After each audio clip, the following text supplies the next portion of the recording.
Hey everyone, welcome to the show. I'd like to welcome back Rabbi Dr. Josef Sokol. We're honored to have him back. He took time out of his day, and thank you. Josef, please introduce yourself again for those that don't know. Sure. Thank you for having me. Josef Sokol. I have smicha from Yeshiva Space Yosef, and I have a PhD from Hofstra University. I'm currently a research scientist in the VA, as well as a professor in Torah University, and I am happy and honored to be here to discuss my new book, Becoming Godly. Okay, cool. So Yosef recently published a book about called Becoming Godly, and we want to talk about the ideas in that book.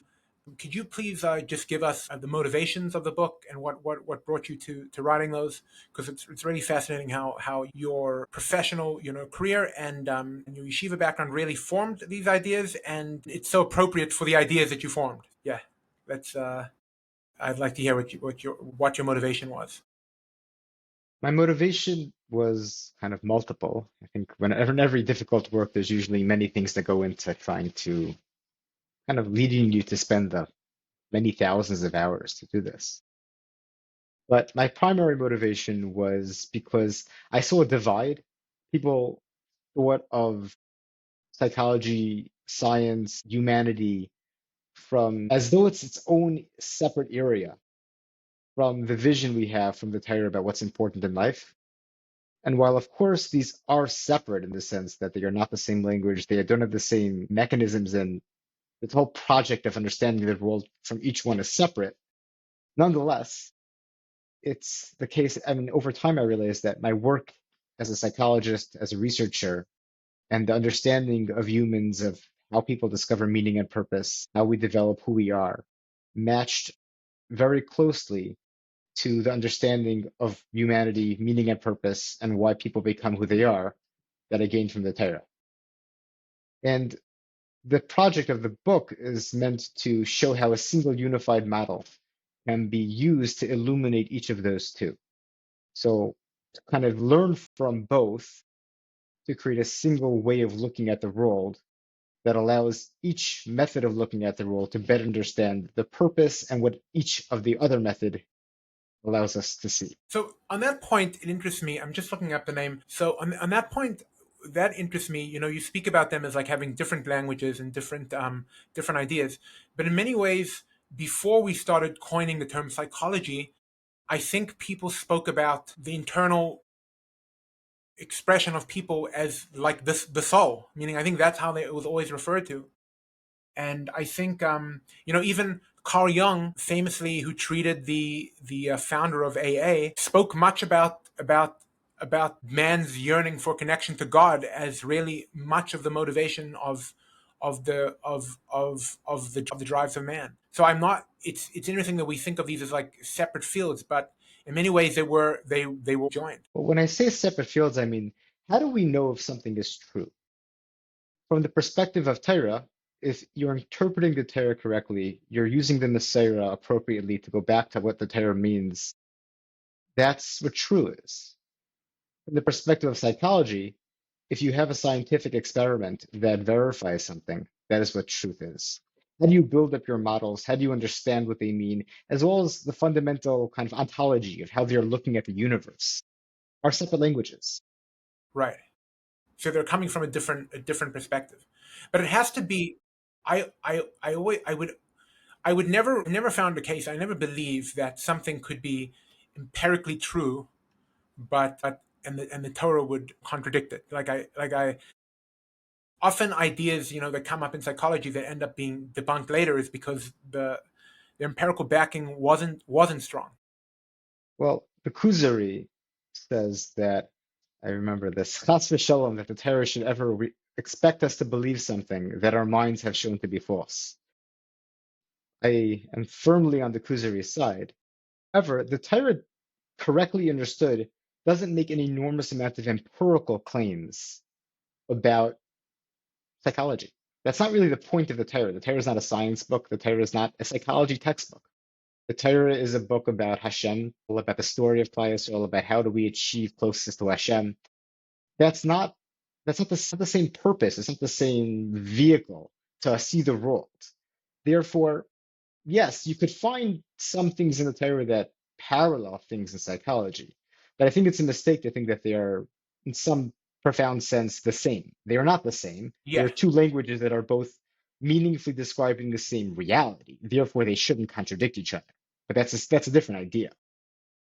Yeah, and I actually really liked something you said on a previous podcast where you said you're not interested, and I'm also totally not interested in like the ex post facto like proofs where like aha, you see that Judaism knew this like 300 years ago. Like yeah, I know that our sages were geniuses when it came to understand humanity, and I believe that came from the Torah, but it feels very like it feels like very it feels like pathetic in many ways to like aha, I found a new proof. No, like we don't need, I don't need like the latest, article in Psychology Now to like prove my Masora. Yeah, the way I think of this is as we have no need to apologize to the apologetics in any way for the Torah. We are confident. I'm actually middle of writing now one of my follow-up to this Sefer, and writing about Purim, and a lot of what Purim, in my view, has to do with core existential themes. How do we deal with a world and a time where we don't have Hashem showing us what to do? We don't have Nevi'im. We're faced with the possibility of death without a Hashem in front of us to show us who we are and what we are supposed to be, which are core existential questions and themes that have been addressed at great length by 19th, 20th century existential philosophers. And in my introduction, I say, I am not interested in dealing with that.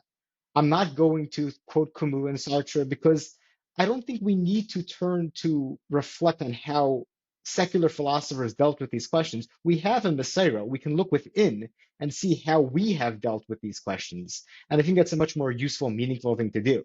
And yeah, then throughout the rest of my writing about Purim, the next four chapters, I don't mention Sartre. I don't need to. We have our own way of looking at these things. Right. I often feel like I've benefited a lot from philosophy, just in terms of, like you said, like seeing the question and then like that's what the Torah was addressing. Like that's what's Yes. like if you look at say like things like our foundations of our faith, like if you ask like what is the motivation to have those, it's sometimes if you see like deep philosophical questions coming from like existential questions, it's oh that's what this is addressing. The fact that God communicates with man is an important thing, like that if we're to have a relationship, and that like so to um okay, so yeah, so on that point, you speak a lot about something called self-creation. Can you explain what you mean by that, Yes, and why also that a is, very and why? existential idea. I mean, not that I get into it, actually, I don't mention this really at all explicitly in my book, but now that I'm really bringing up existential themes, I mean, the idea of Sartre's self-creation is one of the fundamental ideas of existential thought is the idea that existence precedes essence, as Sartre said, that we actually have to create ourselves. But I view that very, very differently than secular philosophers because I don't believe that we happen to exist. I believe that the world was created for a purpose. It's just that we don't necessarily have access to that. And we were created deliberately concealing a lot of the rationale, the meaning of the world, because we need to create that ourselves. That's part of what makes us who we are. And that itself allows us to be closer and it's more similar to Hashem. So that in some sense was the foundation of my entire project, that we were created to self-create. We are, so to speak, co-creators of ourselves with Hashem. Hashem didn't finish our creation. Hashem created the opportunity for us to further self-create. Because if we are just Hashem's creations, we cannot be like him because he wasn't created by anybody else. To be like him, we have to be doing our own work. We have to be doing our own creation. And I got this core idea from the Ramchal. He kind of says this almost like as a side point early on in Derech Hashem.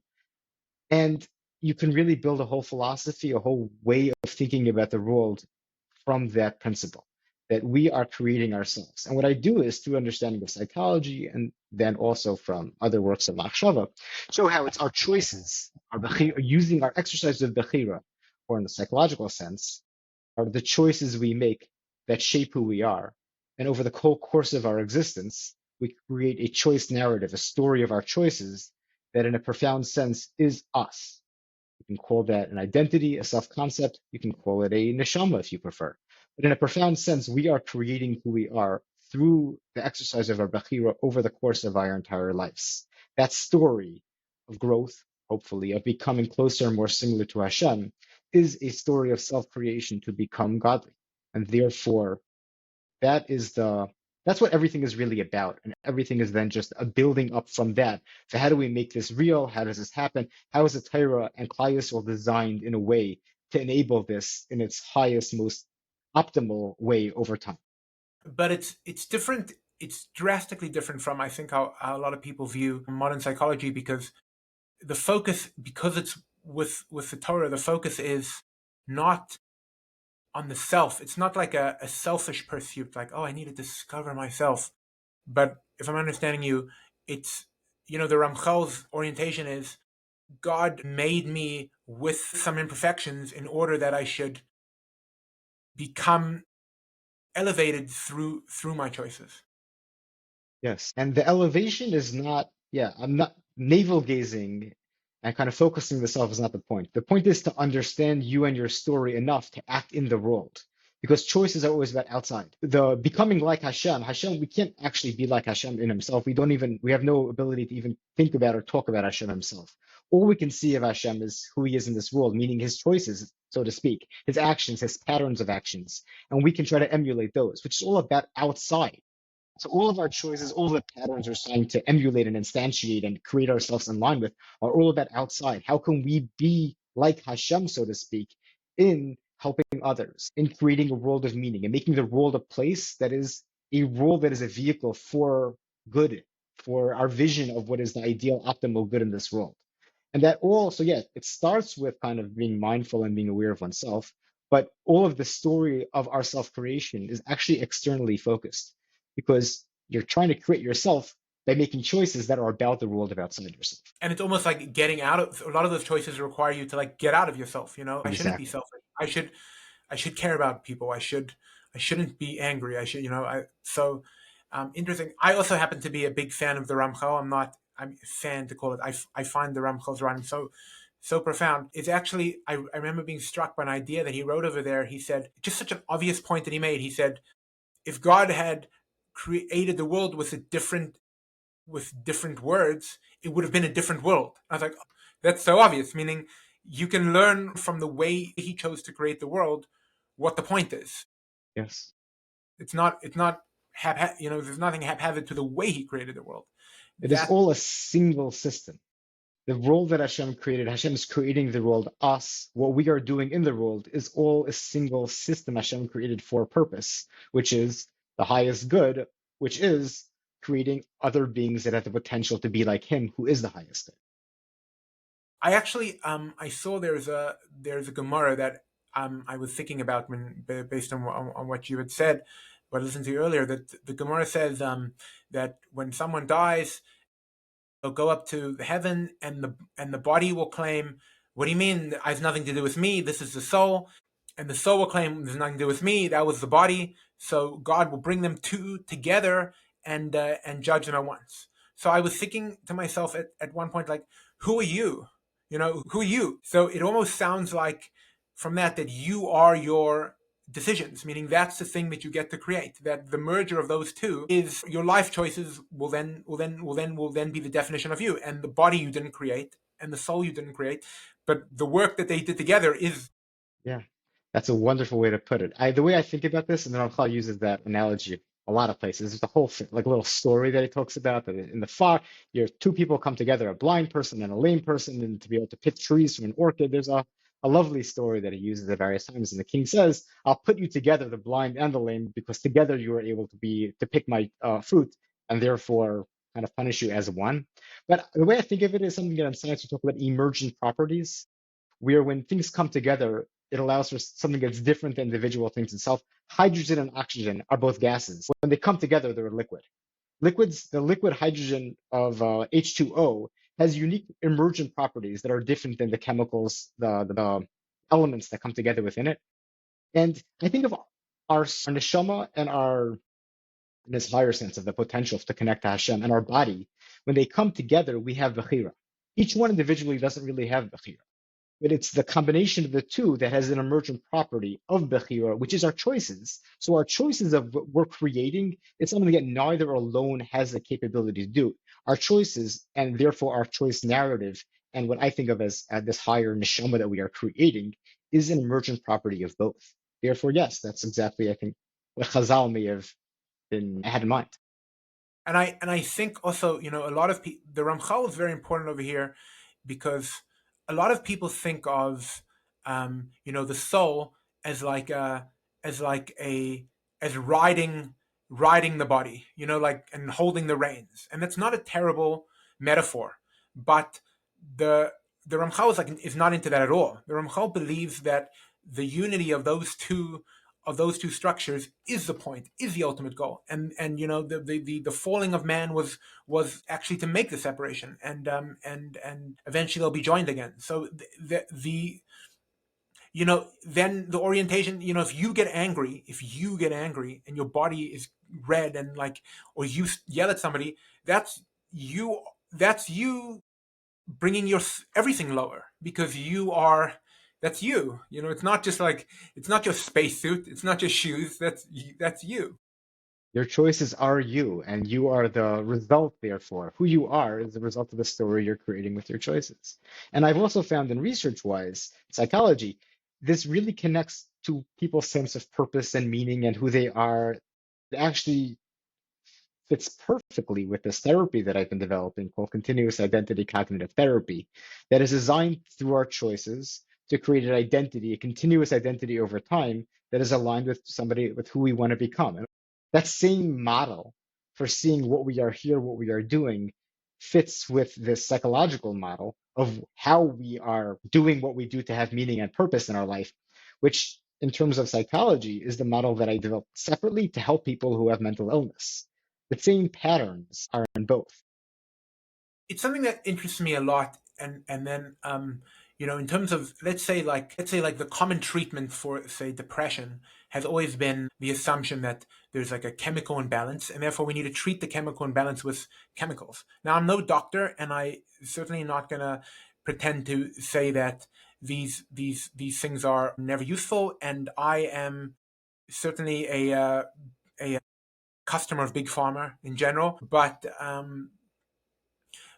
it seems to me that it's important to look at pain.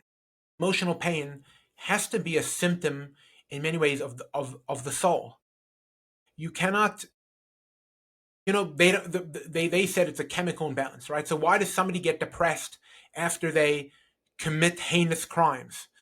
Because it just happens that when you commit heinous crimes and your chemicals get out of whack, you have a lower serotonin count. No, there's your body is responding to evil. We're not just chemicals, but even, I mean, even just from a purely scientific psychopharmacological perspective, the serotonin hypothesis has largely been debunked. There's these large meta-analyses that have come out showing that depression is not just about an imbalanced serotonin. It could be that SSRIs, which serotonin reuptake inhibitors, decrease depression, but apparently it's not because of just a direct imbalance. Our minds, our brains are very complicated, and these simple takes on how our minds and brains work are almost always wrong.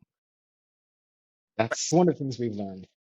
And they disregard the spiritual. Whereas something like, Alcoholics Anonymous will not say that you shouldn't use psychiatry, but they will say to you, hey, take responsibility for the things you've done, turn to God, because like that has to be the foundation of personal responsibility. You cannot exclude personal responsibility from develop the system where they try to make people okay with doing evil, but that never works in the long time, because there's something in the soul screams that, hey, this is not.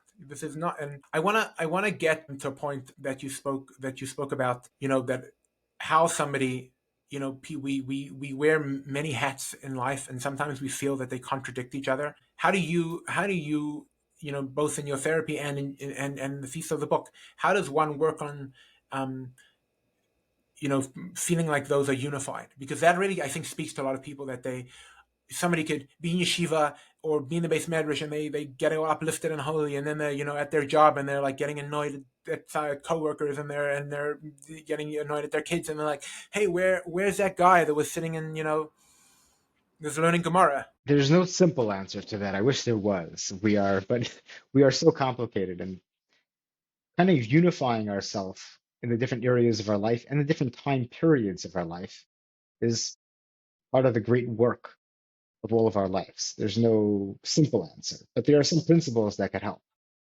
Start with, why are you doing either of those? Why are you going to work? What are you trying to do with it? You want money. Why do you want money? Why do you want to support your family? What's underlying all of it? Why are you in yeshiva? Why were you in that? If you get to the whys and you really are honest with yourself about what's underlying them, and sometimes that means, yeah, my why is maybe I just want to be famous or I want to be wealthy or whatever. And then you say, is that really why I should be doing this? And you try to go a little deeper. If you keep on getting not just maybe the shallow why, but what should be the why, what matters to you, you often find that there's core things that really are meaningful to you, to your life, something that you want out of your life. And for many, I would say most people, doing so allows you to see the different parts of your life from the same perspective. The same idea that through my life, I'm trying to create something, I'm trying to be something in the world.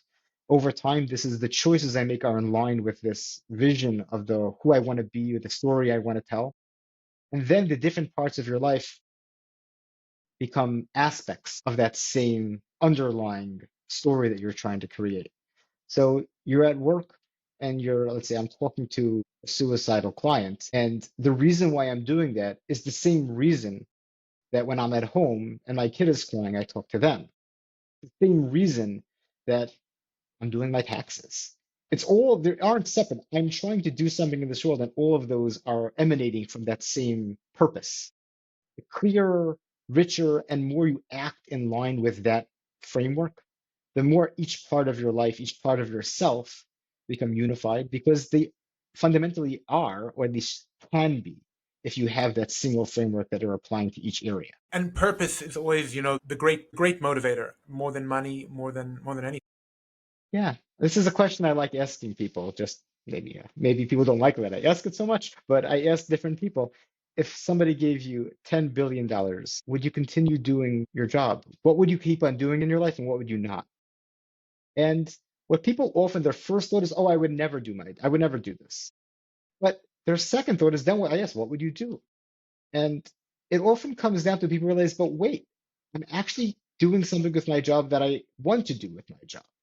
Maybe the day to day are more things that I'd rather not, but fundamentally, I want to be doing things active, productive. I care about that stuff. So maybe I would choose a different job, maybe not. Maybe I can. There was that way of thinking, though. Okay, let's say somebody took the question. People have this idea that money in our current society, materialistic values and hedonistic values, our kind of culture, were embedded within. And not to, I mean, unfortunately, we are affected by that as well. And people end up thinking of money as being a intrinsic value or intrinsic good. But if you have people have that conversation with themselves, let's say money was not an issue, would you still care about money? And at first they think yes, but they're often able to go a little past that and find a purpose, some deeper motivation that they have, an underlying reason why they ever need money to begin with. And that then allows them to think about who they are and what they want out of their life in a much richer way. Yeah.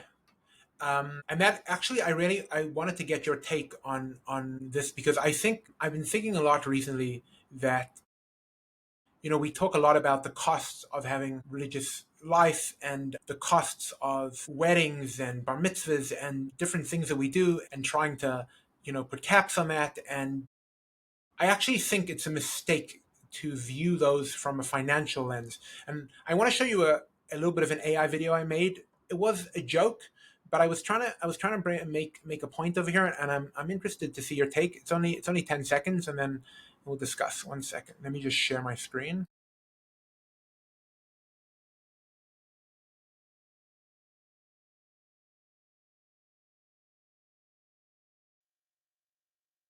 Can you see the video?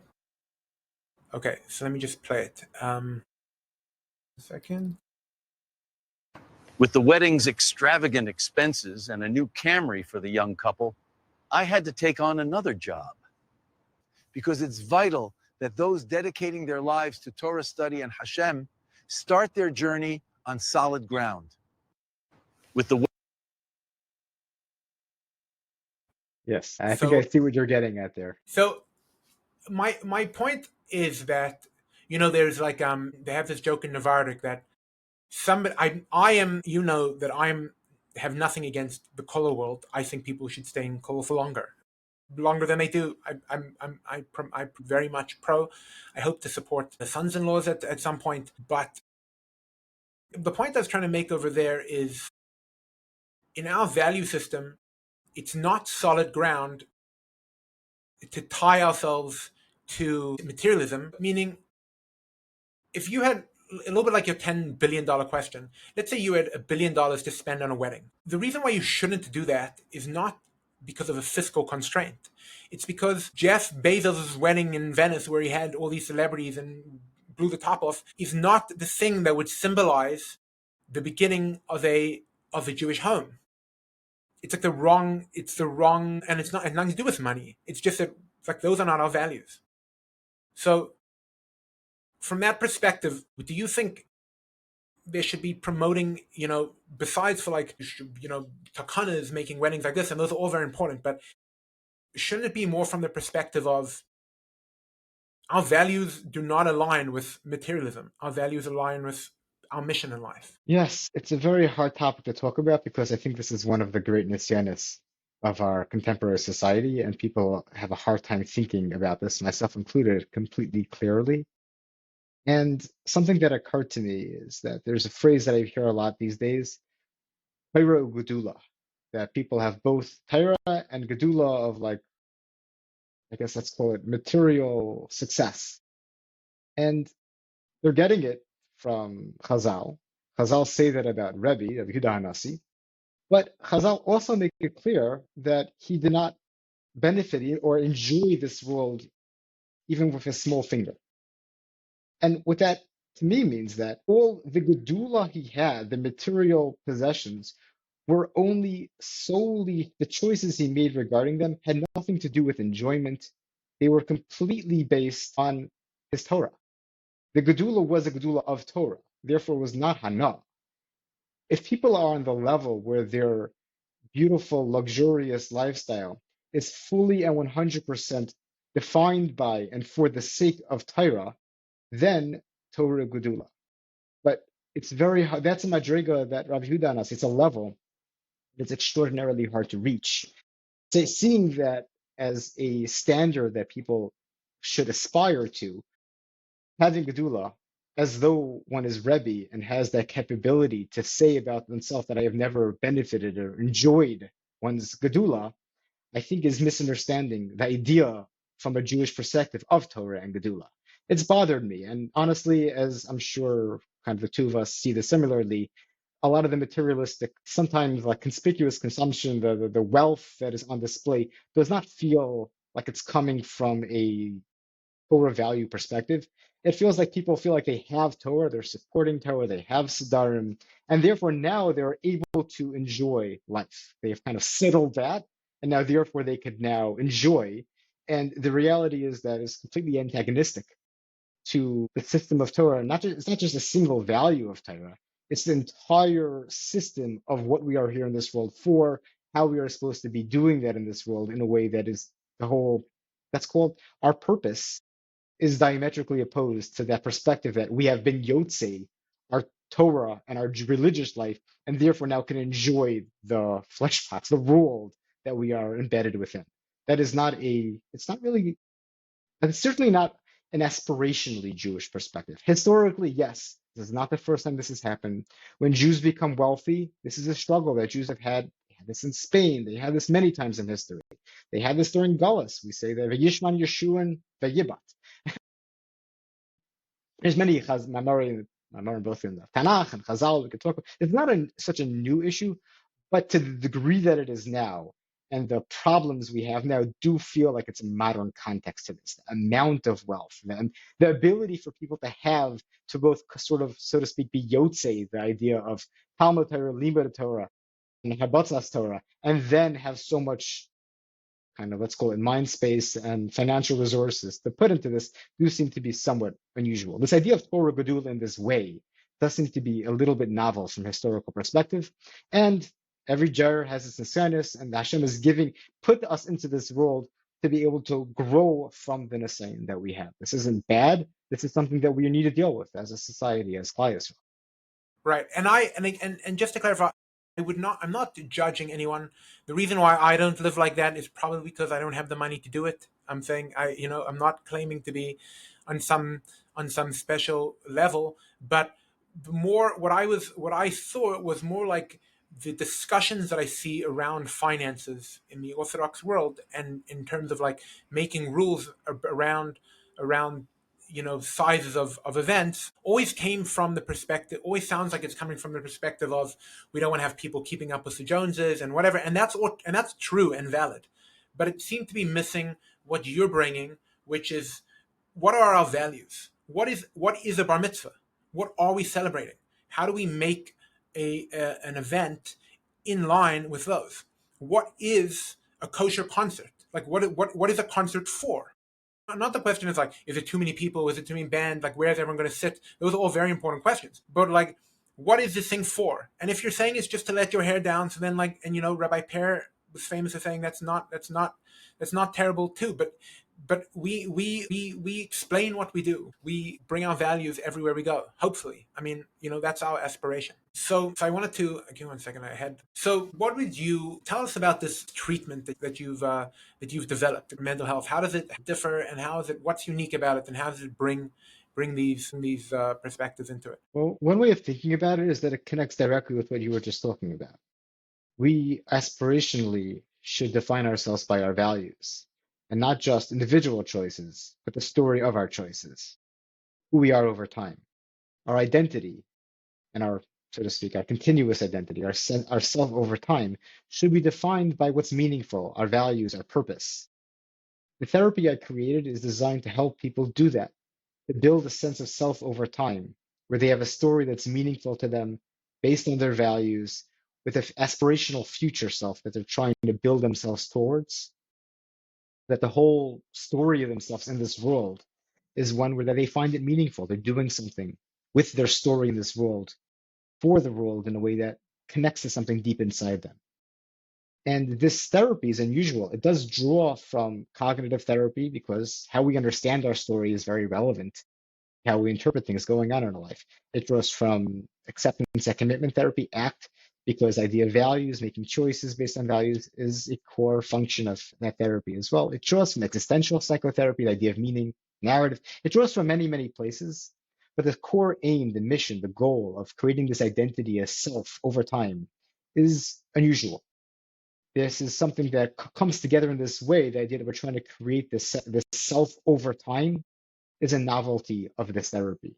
I developed it specifically first for people who are suicidal, because when people are missing the sense of a self over time, don't have a good sense of the future, don't have a sense of meaning and purpose, life has so much pain. Why should they continue? Really, it's a good question. But in the flip side, not just give them tools, but actually give them a sense of self, a life that is worth it for them, because they understand what they're doing with their life and who they're becoming and how it's connected to their values, does seem to be extraordinarily helpful for So people who are struggling with that. you're not just treating their sadness, you're like giving them purpose, which is the root Exactly. cause of nihilism. Yeah. Instead of symptoms, which is kind of an output. I see depression as sometimes more of a symptom of a fundamental sense of self over time. Then the root issue is who they are in this world. And if we're able to help them with that, many of the other things help. And the truth of the matter is, yes, sometimes people are depressed. And yes, the world is painful. And if people have a sense of why they could get through that, as Yalom says, who says this? Viktor Frankl.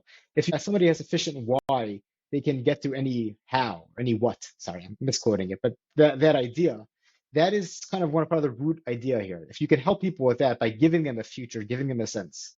And so far, I've been working with this therapy. I have a lot of basic science kind of evidence to support it, and have some data showing that it helps people. And I've also learned that it could work for many things, not just a suicide, but this model of how we can be in this world in a healthy way seems to be a very useful one across many issues that people have. In the book, I wrote where I talked about somebody who had left Kailo and felt a sense of that he doesn't know who he is anymore, struggled with himself, his marriage, and the sense of self over time with the future that he's trying to build towards. really helps. I also work with transitioning veterans who left the military and are now civilians. The same issues. People don't have a sense of who they are over time that makes sense to them, what they're doing with their life. And the results of that are many, many mental health problems. So if we can build that, we can do a lot. And then you're like looking at pain or difficulties as a signal rather than just, the disease. Like Yes. what is that showing us, and how do if people that can't feel pain, there's a real medical condition like that, those people die young. It's bad to not be able to feel. Yes. I would say the same thing with depression. If you can't feel sad when you are missing meaning and purpose in your life because there's some external force preventing you, call it a drug, call it whatever it may be, that is a lack. And your life will be less full because you don't have the capacity to feel sad, to mourn, to feel unhappy with a lack of meaning. The goal is not to remove the sadness. The goal is to become a person that through who you are, you're able to have meaning in your life. Do you have to go? I see. Yeah, I see. I have a Oh, 2 o'clock. so I want to thank Rabbi Dr. Sokol for joining us. He has a hard stop, so hopefully we'll continue this at some point. This is really engaging. Thanks again. Thanks again for joining us. I really appreciate it. Thank you, Walter. I appreciate your having me, and this was a wonderful conversation. I look forward to Yeah, continuing. thank you.